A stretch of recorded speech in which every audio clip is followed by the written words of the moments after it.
vous allez? Le président Vital Kamerhe est le premier président de la Cour des comptes, d'accord pour une collaboration étroite entre les deux institutions. Le premier président de la Cour des comptes, Jimmy Munganga Ngwaka, a été reçu le vendredi 21 mars par le président de l'Assemblée nationale, le professeur Vital Kamerhe. Les discussions entre les deux personnalités ont tourné autour de la rentrée judiciaire de la Cour des comptes et de la bonne collaboration entre les deux institutions. Discussion visait aussi à échanger sur des questions relevant du rôle de finances publiques. Initialement prévu pour le 1er mars, après la période de vacances parlementaires qui débute le 31 décembre, cette rentrée. À l'issue de cet entretien, Jimmy Munganga Ngwaka a rappelé le rôle fondamental de la Cour des comptes dans l'architecture institutionnelle du pays et son lien organique avec l'Assemblée nationale. Relève de l'Assemblée nationale, donc la Cour des comptes a des relations très étroites avec l'Assemblée nationale. Donc il est tout à fait normal que de temps en temps, que le président de l'Assemblée nationale, l'honorable président, invite le premier président pour obtenir certaines informations en rapport avec le fonctionnement de la Cour des comptes. Nous n'avons pas pu procéder à notre entrée judiciaire pour des raisons d'ordre organisationnel.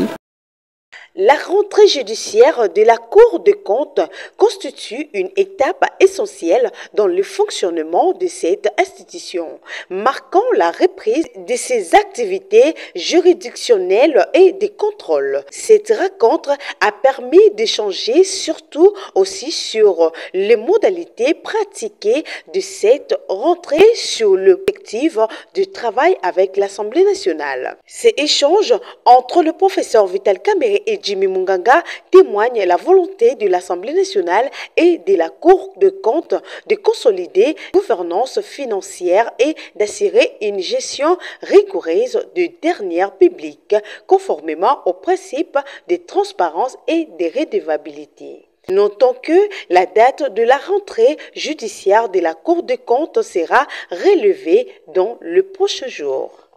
Au niveau de la commission défense et sécurité. Non, félicitations, merci beaucoup. Merci. Ça, le travail vraiment des députés. Merci. Je suis très content. Merci. Le bureau de la commission défense et sécurité de l'Assemblée nationale a remis le mardi 18 mars 2025 son rapport sur les auditions des membres du gouvernement en rapport avec la situation sécuritaire qui prévaut dans la partie est du pays suite à la violation de l'intégrité territoriale de la République démocratique du Congo par le Rwanda en soutien aux rebelles du M23. Ce rapport est le fruit d'un grand travail abattu urgemment par cette commission qui lui permet aujourd'hui d'éclairer la lanterne du bureau sur les différentes interventions du gouvernement pour faire face à cette guerre d'agression. La commission défense et sécurité a tenu de venir remettre solennellement le rapport du travail que nous avons abattu presque pendant plus d'un mois. Nous avions auditionné 5 ministres, commençant par le vice-premier ministre, ministre de l'Intérieur, le vice-premier ministre, ministre de la Défense, Madame la ministre d'État, ministre des Affaires étrangères, et le ministre d'État, ministre du Budget, ainsi que le ministre des Finances. Nous avions fait ce travail en rapport avec la situation de l'insécurité, de la guerre qui nous a été imposée à l'est du pays.